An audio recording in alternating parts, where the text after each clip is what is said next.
नमस्कार, स्वागत है आपका। मैं हूं आपके साथ सुमित शर्मा। खबर छतरपुर से है, जहां राज्यसभा सांसद दिग्विजय सिंह पर मामला दर्ज हुआ है। साथ ही कांग्रेस विधायक नाती राजा सहित 60 लोगों पर भी एफआईआर हुई।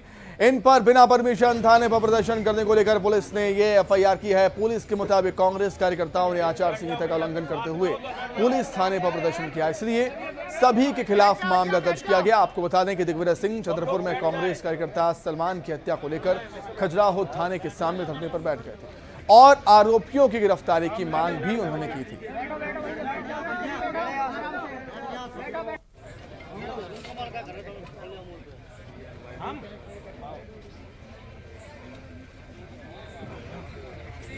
ये आज अपर कलेक्टर छतरपुर का प्रतिवेदन हमें प्राप्त हुआ था, जिस आधार पे हमने 188 आईपीसी की एफआईआर रजिस्टर्ड करी है, जिसमें 2 नामजद और अन्य करीब 60 से 70 लोग हैं। सर, क्या पूरा मामला था? नहीं, इनके द्वारा ये थाना परिसर के सामने बिना कोई वैध अनुमति के टेंट लगा करके धरना प्रदर्शन किया गया था, जबकि पूरे प्रदेश में मॉडल कोड ऑफ कंडक्ट लगी हुई है। इसमें हमें प्रतिवेदन प्राप्त हुआ था, इस आधार पर हमने एफआईआर रजिस्टर्ड करी। छत्तीसगढ़ में इस बार कौन जीत रहा है, किसकी सरकार बनने वाली है, ये सवाल पूरे सूबे में हर किसी की जुबान पर सवार है। लोग आकलन भी कर रहे हैं। वहीं न्यायधानी बिलासपुर की बात की जाए तो यहां की 6 सीटों में से 3 सीटें ऐसी हैं कि जिनका आकलन करने में राजनीति के पंडित भी चकराने लगे हैं। चलिए समझने की कोशिश करते हैं कि आखिर वो कौन सी सीटें हैं जहां पूरे प्रदेश की नजरें बनी हुई। बिलासपुर जिले में 6 विधानसभा सीटें हैं, जिनमें बिल्हा, बिलासपुर, बेलतरा, कोटा, मसूरी और तखतपुर विधानसभा सीट शामिल है। इनमें 3 सीटों पर मुकाबला टाइट माना जा रहा है। तखतपुर की बात करें तो यहां बीजेपी ने जोगी कांग्रेस से भाजपा में आए धर्मजीत सिंह को उतारा है, लेकिन भीतर घात का डर भी यहां बना हुआ है। जबकि कांग्रेस की सिटिंग एमएलए रश्मि सिंह के खिलाफ एंटी इनकम्बेंसी जैसी बातें उठी जरूर, लेकिन जनता सरकार से ज्यादा नाराज नजर नहीं आई। अब ऐसे में नतीजों को लेकर यहां कश्मकश के हालात बने हुए हैं। 3 ऐसी सीटें तो गिनी जा सकती हैं जहां पर स्थिति अभी भी बढ़ोत ऊहापोह की बनी हुई है। उसमें पहली सीट तो बिलासपुर जिले की बिलासपुर सीट ही है, जो शहर की सीट है। पिछली बार यहाँ जिस तरीके से शैलेश पांडे ने एक तरफा जीत हासिल कर ली थी और मंत्री अमर अग्रवाल को हरा दिया था, इस बार थोड़ा सा मुश्किल प्रतीत होता है। इसी तरह कोटा विधानसभा सीट भी है, जो सबसे ज्यादा हाई प्रोफाइल कही जा रही है। वजह है सीएम के करीबी अटल श्रीवास्तव का मैदान में होना, जिनका मुकाबला बीजेपी के दिग्गज स्वर्गीय दिलीप सिंह जूदेव के बेटे प्रबल प्रताप से है। लेकिन यहां जोगी कांग्रेस से sitting MLA doctor Renu Jogi 5वीं बार फिर से ताल ठोक रही हैं। लिहाजा मामला त्रिकोणीय है और यहां भी सियासी पंडित अपने आकलन में हैं। बिलासपुर विधानसभा वो तीसरी सीट है जिसमें कांटे की टक्कर मानी जा रही है। तखतपुर में वहाँ जो अभी स्थानीय विधायक है उसके खिलाफ में काफ़ी जनता में नाराज़गी देखी गई, विशेषकर उनके व्यवहार को लेके। कोटा में तो कांग्रेस का पलड़ा भारी है, क्योंकि वहाँ बीजेपी प्रत्याशी को बहुत कमज़ोर मान के चल रहे थे। कमज़ोर इसलिए मान के चल रहे थे क्योंकि वो जसपुर से आगे चुनाव लड़ रहे थे। यदि वो कोटा के होते तो शायद मजबूत होते। बिलासपुर विधानसभा वो तीसरी सीट है जिसमें कांटे की टक्कर मानी जा रही है। यहाँ का वोटर इस बार इतना साइलेंट रहा कि मतदाता के मन की बात को पढ़ने वाले राजनीति के चाणक्य भी मौन पड़ गए। हालांकि कुछ लोगों का कहना है कि पिछले विधानसभा चुनाव की तुलना में इस बार वोट प्रतिशत 4% कम रहा, जो सरकार के पक्ष में माना जाता है। तीनों में 3 दिसंबर को ही क्लियर होगा कि एक्चुअल में किस ओर बाजी पलटी। अभी तो तीनों कांटे की टक्कर है, अभी खाली यही चर्चा जहां भी बैठो। फिलहाल राजनीति विश्लेषकों, गणितज्ञों और लोगों की लगातार ओपिनियन ने कोटा, बिलासपुर और तखतपुर के बीजेपी, कांग्रेस और अन्य दलों के दिल की धड़कन को बढ़ा रखा है, और वो तभी सामान्य हो पाएंगी जब 3 दिसंबर को नतीजे आएंगे। उमेश मौर्य, न्यूज़ 18, बिलासपुर। मतदान खत्म हो चुका है और 3 दिसंबर को रिजल्ट का इंतजार है। इस बीच नेता अपनी और अपनी पार्टी की जीत के दावे कर रहे हैं, रिजल्ट को लेकर गुणा भाग लगा रहे हैं और प्रदेश के कृषि मंत्री भी अपनी जीत को लेकर आश्वस्त दिख रहे हैं। जीत का दावा करते करते कमल पटेल कुछ ऐसा बोल गए जो उन्हें नहीं बोलना चाहिए। क्या बोले कमल पटेल, देखिए।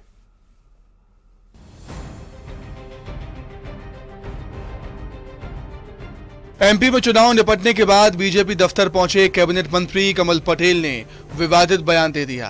बीजेपी के सीनियर लीडर सुरेंद्र जैन के कांग्रेस में जाने और बगावत पर उनका कहना था कि कई बार कुत्ता बैलगाड़ी के नीचे होकर समझता है कि वो उसको खींच रहा है, पार्टी में जाने से कोई फर्क नहीं पड़ने वाला। नहीं, कई पार्टी छोड़ के गए, उनके क्या हाल हुए। ये भारतीय जनता पार्टी है, यहाँ विचारधारा के लिए काम करते हैं। कोई नेता जाता तो सिंगल बत्ती हो जाता, कोई दूसरा नहीं जाता साथ में जब तक पार्टी। लेकिन कभी कभी क्या होता है, कुतिया गाड़ी के नीचे चलती तो उसको लगता है कि गाड़ा मेरी बल पे चल रहा है। गलतफहमी हो जाती है नेताओं को। कमल पटेल ने प्रदेश में बीजेपी की सरकार बनने का दावा किया, कहा कि हम फिर से सरकार बना रहे हैं। साथ ही हरदा में भी अपनी सीट पर जीत का दावा किया। कांग्रेस ने जो पिछली बार धोखा दिया था और इसलिए जनता ने इस बार सोचा कहीं पीछे न रह जाए, इसलिए वोटिंग अच्छी हुई है, भारतीय जनता पार्टी के पक्ष में हुई है। फिलहाल कमल पटेल जीत का दावा कर रहे हैं, लेकिन अभी किस्मत ईवीएम में कैद है। वहीं पटेल के सुरेंद्र जैन पर दिए बयान के बाद विवाद बढ़ गया है।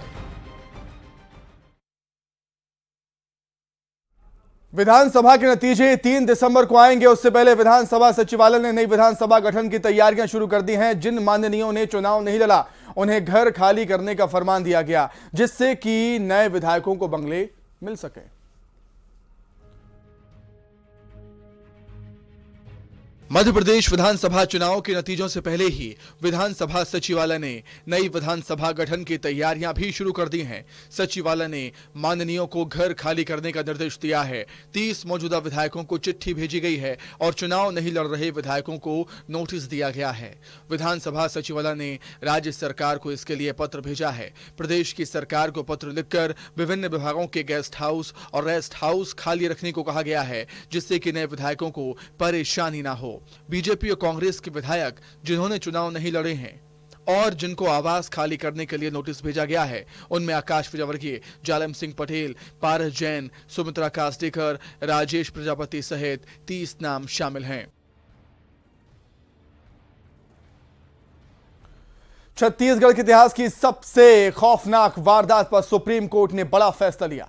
सुप्रीम कोर्ट ने एनआईए की उस याचिका को खारिज कर दिया जिसमें एनआईए ने छत्तीसगढ़ पुलिस की जांच रोकने की वकालत की थी। सुप्रीम कोर्ट ने कहा कि इस मामले में हम दखल नहीं देंगे। गौरतलब है कि साल 2013 में झीरम घाटी में कांग्रेस नेताओं के काफिले पर नक्सलियों ने हमला कर दिया था, जिसमें 39 लोगों की जान चली गई थी, जिसको लेकर छत्तीसगढ़ पुलिस ने 2020 में एफआईआर दर्ज की थी, जिसके खिलाफ एनआईए ने सुप्रीम कोर्ट का रुख किया था। आज सुप्रीम कोर्ट के चीफ जस्टिस साहब की बेंच ने एनआईए की उस अपील को खारिज कर दिया है जिसमें छत्तीसगढ़ पुलिस के द्वारा झीरम मामले के बृहद षड्यंत्र की जांच की एफआईआर दर्ज की गई। एनआईए का कहना था कि चूंकि पहले मामले की जांच हमने की है, इसलिए छत्तीसगढ़ पुलिस इस जांच को नहीं कर सकती। छत्तीसगढ़ सरकार और जो कंप्लेनेंट है जितेंद्र मुदलियार, उनका ये कहना था कि इस मामले में बृहद षड्यंत्र की जांच एनआईए ने जानबूझकर नहीं की है, इसलिए पुनः उसे जांच सौंपने का अर्थ नहीं होता। तर्कों को सुनने के बाद आज एनआईए की अपील खारिज हो गई है और अब इस मामले की जांच, बृहद षड्यंत्र की जांच छत्तीसगढ़ पुलिस कर सकेगी। आज सुप्रीम कोर्ट का जो फैसला आया झीरम को लेकर, वो फैसला ऐतिहासिक होगा और मैं बधाई देता हूं न्यायालय को कि न्याय को जिंदा रखा। झीरम के सच को दबाने का प्रयास जब रमन सिंह मुख्यमंत्री रहे तब भी 15 साल तक करते रहे, जब उनकी सरकार रही 13 की घटना 18 तक वो उसको दबाने का प्रयास करते रहे। कांग्रेस की सरकार बनी, एसआईटी की घोषणा हुई और जांच को छत्तीसगढ़ पुलिस अपने हाथ में लेना चाह रही थी। तत्काल इन लोगों ने हाई कोर्ट में याचिका लगाकर उसको रोकने का प्रयास किया। ये समझ में आता है कि भारतीय जनता पार्टी डरी हुई है, सहमी हुई है, कोई षड्यंत्र है जिसे उजागर करने होना देना नहीं चाहती। सुप्रीम कोर्ट के फैसले पर दिवंगत पूर्व विधायक उदय मुदलियार के बेटे जितेंद्र मुदलियार ने कहा कि एनआईए की अपील सुप्रीम कोर्ट से खारिज होने के बाद अब उन्हें उम्मीद है कि न्याय मिलेगा और दोषियों को सजा। गौरतलब है कि झीरम घाटी में नक्सलियों ने कांग्रेस नेताओं के काफिले पर हमला बोल दिया था, जिसमें उदय मुदलियार की भी जान चली गई थी। जिसमें हम लोगों ने मांग की थी कि झीरम के षड्यंत्र की जांच होनी चाहिए और उसकी जांच की प्रक्रिया जब शुरू हुई तो एनआईए द्वारा उसमें बार बार स्टे के लिए लगाया गया। आज उस स्टे को खारिज कर दिया गया है, एनआईए की अपील को खारिज कर दिया गया है। अब राज्य सरकार की एसआईटी के द्वारा इसकी जांच हो पाएगी। अब कहीं ना कहीं हम लोगों को एक आस जागी है कि जो ये घटना थी जिसमें हम बार बार इस बात को कह रहे थे कि षड्यंत्र के तहत ये घटना को अंजाम दिया गया है और इसमें जो दोषी हैं, जो जिनकी इसमें सहभागिता है, उनके खिलाफ कार्रवाई होनी चाहिए, उनको सज़ा मिलनी चाहिए। अब न्याय का रास्ता खुला है। छत्तीसगढ़ की जो हमारी एसआईटी गठित की है राज्य सरकार ने, वो दोषियों को कटघरे में खड़ा करेगी। उधर झीरम कांड पर झीरम हमले के प्रत्यक्षदर्शी और कांग्रेस प्रभारी महामंत्री मलकीत सिंह गौदू ने बड़ा बयान दिया। उन्होंने कहा कि अब दोबारा प्रदेश सरकार झीरम घाटी नक्सली हमले की जांच करेगी।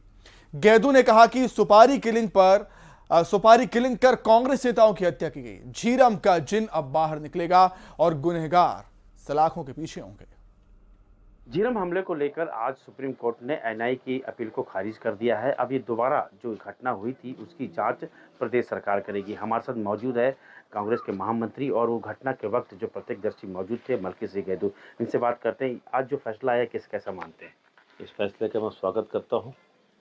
तो झीरम की घटना का जो है न्याय अभी तक बाहर नहीं आ पाया है और जो इस षड्यंत्र में शामिल हैं वो जो है जेल की सलाखों के पीछे जब तक नहीं जाएंगे तब तक इसका न्याय जो है हमारे शहीदों को, हमारी छत्तीसगढ़ की जनता को, हमारी देश की जनता को इसका इंतजार है। कांग्रेस सरकार या जो कांग्रेस के जो लोग थे जो शहीद हुए थे उनके परिजनों ने क्या मांग रखी थी? देखिए, सबसे बड़ी मांग ये तो है कि जो एनआईए ने जो जाँच की थी उस जांच में षड्यंत्र के पीछे कौन है इसकी उन्होंने इन बिंदुओं पर जांच नहीं की।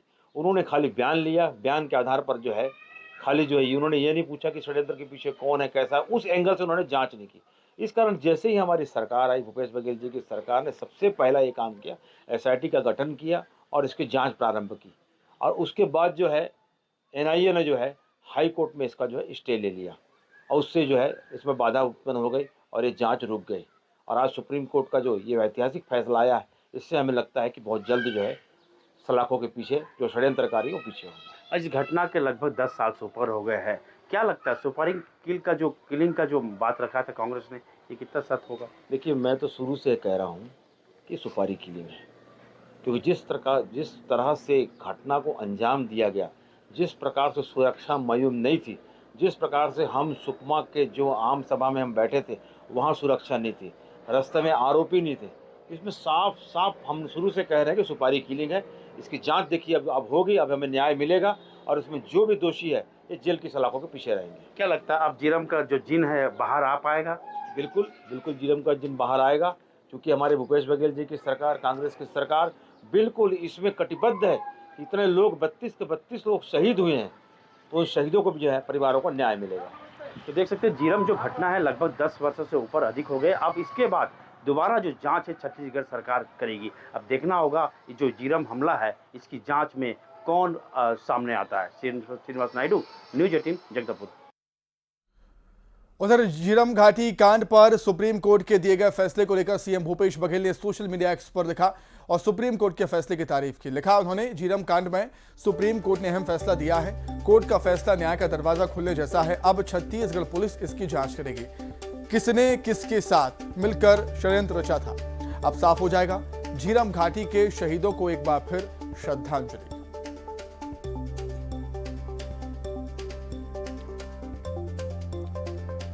अब बात करेंगे ग्वालियर की, जहां एक पति ने पत्नी की गला दबाकर हत्या कर दी। मर्डर की क्या है वजह, देखिए रिपोर्ट में।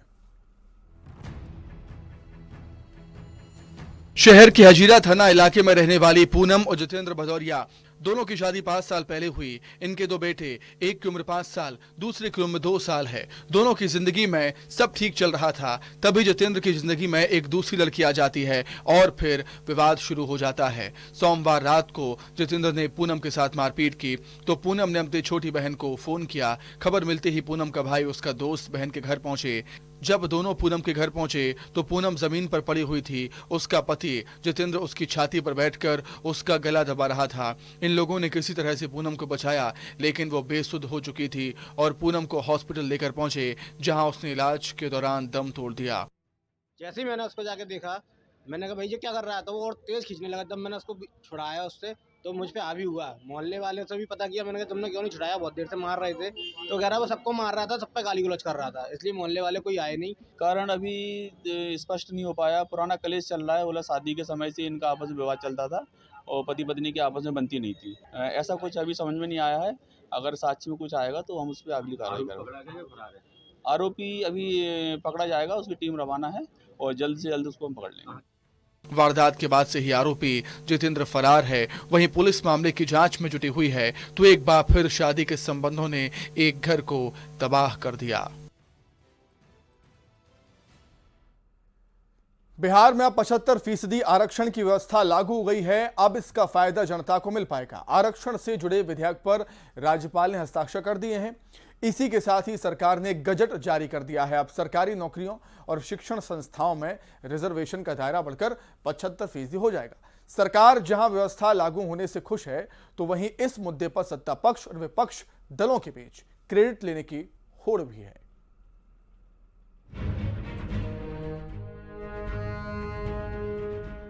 बिहार विधानमंडल से पास आरक्षण संशोधन विधेयक पर राज्यपाल ने हस्ताक्षर कर दिया है, जिसके बाद से बिहार में 75% आरक्षण लागू हो गया। बता दें, बीते दिनों विधानमंडल के शीतकालीन सत्र के दौरान हंगामे के बीच नीतीश सरकार ने संशोधित आरक्षण विधेयक को पारित कराया था। इसमें बिहार सरकार ने आरक्षण की सीमा में बढ़ोतरी की थी। बिहार सरकार के वित्त मंत्री विजय चौधरी ने नई आरक्षण व्यवस्था पर खुशी जाहिर की है।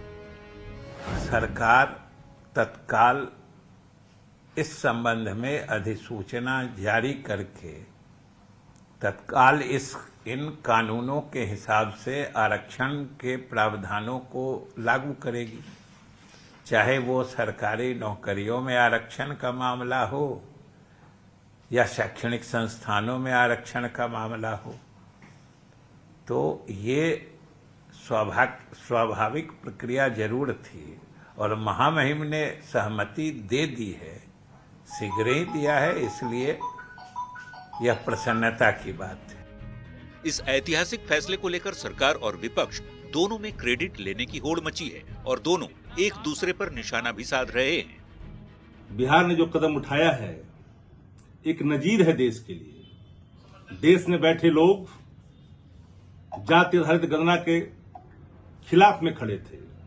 भारतीय जनता पार्टी ने समर्पण लास्ट में किया, लेकिन अंत समय तक जाति आधारित गणना के खिलाफ लड़ती रही, सुप्रीम कोर्ट तक लड़ी। बेहद ऐतिहासिक फैसला है। बिहार के सभी लोग खुश हैं और अपने मुखिया आदरणीय नीतीश कुमार जी को धन्यवाद दे रहे हैं, बधाई दे रहे हैं।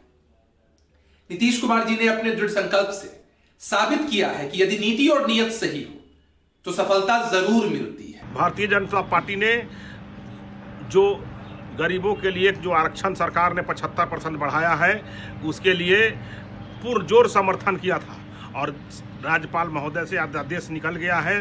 अब भारतीय जनता पार्टी चाह रही है कि जल्द से जल्द गरीबों तक आरक्षण पहुंचे।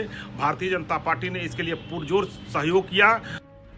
बढ़े हुए आरक्षण से जुड़ा गजट सरकार ने प्रकाशित कर दिया है। अधिकारियों को निर्देश दिया गया है कि सभी विभागों को इसको ध्यान में रखते हुए आरक्षण अधिनियम के प्रावधानों को पूरी तरह लागू किया जाए। जाहिर है, सरकार की पहल का बड़ा फायदा जनता को मिलने वाला है।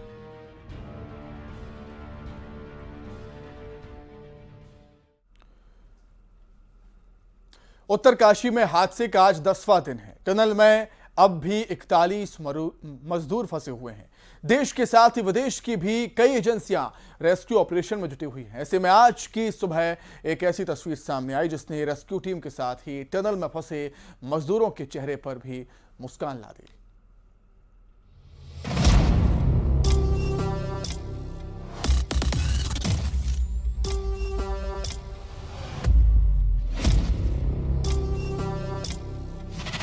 उत्तरकाशी के सिलक्यारा में टनल में फंसे मजदूरों को बाहर निकालने की जद्दोजहद जारी है और इस काम में जुटी रेस्क्यू टीम के लिए आज की सुबह सबसे सुकून देने वाली रही। पहली बार सुरंग में फंसे मजदूरों का वीडियो सामने आया। एक एक करके कैमरे पे दिखाओ और कैमरे पे पता चल जाना चाहिए हम आपको यहाँ से देख रहे हैं।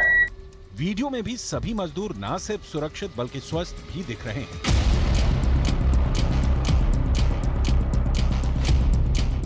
2 नवंबर को हादसे के बाद से ही मजदूरों को बाहर निकालने की कोशिशें चल रही हैं और इस दौरान हर कदम पर चुनौतियां ही चुनौतियां मिल रही हैं। लेकिन रेस्क्यू टीम हर चुनौतियों को मात देते हुए आगे बढ़ रही है। आई थिंक अभी सर खाना भेजना जरूरी है हमें, वो भी आएगा। रेस्क्यू टीम पहले दिन से ही जान रही है कि रेस्क्यू में वक्त लगने वाला है, इसलिए मजदूरों को बाहर निकालने से पहले रेस्क्यू तक उनको सुरक्षित रखना सबसे बड़ी चुनौती थी।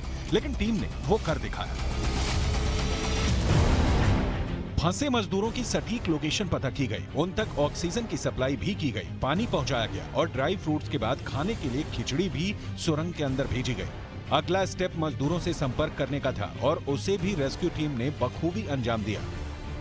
पहले उनसे बातचीत का सिलसिला शुरू हुआ और अब तस्वीरों के जरिए भी उनसे संपर्क बन गया। जाहिर है, इससे न सिर्फ रेस्क्यू टीम बल्कि सुरंग में फंसे मजदूरों का भी हौसला बढ़ा है। उन्हें पता है कि उन्हें बचा लिया जाएगा और जल्द बाहर निकलकर वो अपने परिवार के साथ होंगे।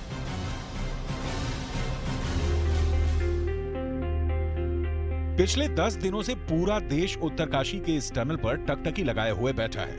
हर तरफ दुआएं की जा रही हैं और हर बढ़ते दिन के साथ दुआओं का असर भी दिखता जा रहा है। और अब तो सुरंग के अंदर और बाहर से सिर्फ एक ही आवाज आ रही है, जिंदगी की जंग जीत जाएंगे हम।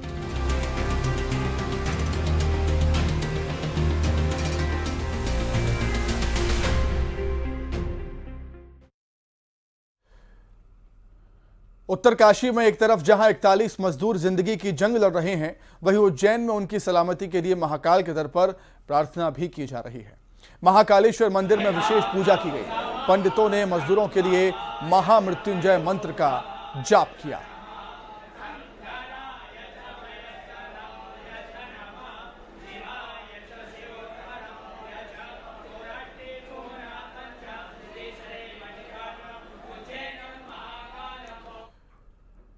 इसी के साथ ही खबर असरदार मफला इतना ही। नमस्कार।